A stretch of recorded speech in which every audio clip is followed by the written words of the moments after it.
James Yap chose to stay quiet in the wake of a tirade by ex-wife Kris Aquino over his birthday message to their son, Bimby, last week.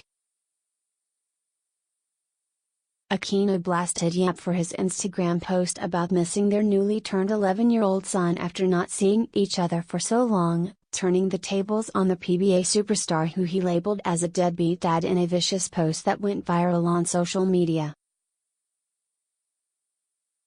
Asked for a reaction on Tuesday at the end of Rain or Shine's practice, Yap politely declined comment, turning silent after animatedly talking about his recovery from a calf injury.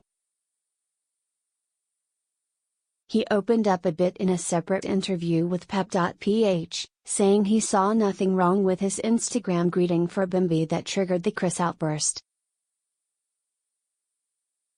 Birthday ng anak ko, grineet ko lang naman. Wala naman yatang masama dun kapag greet mo yung sarili mong anak, Yap, who has been separated with Aquino since 2010, said. Tsaka namas ko siya. Wala naman atang masama dun. Sariling tatay greet sa sariling anak.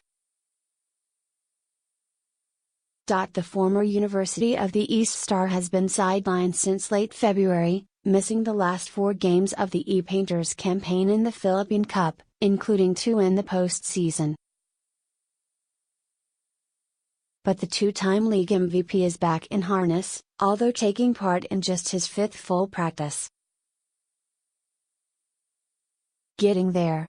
Medyo ko lang pasahangan. Kakabalik ko lang said Yap, who played in the E-Painters 3 tune-up games in 3 straight days last week. Yap assured he will play in the team's conference debut on Friday night against Alaska.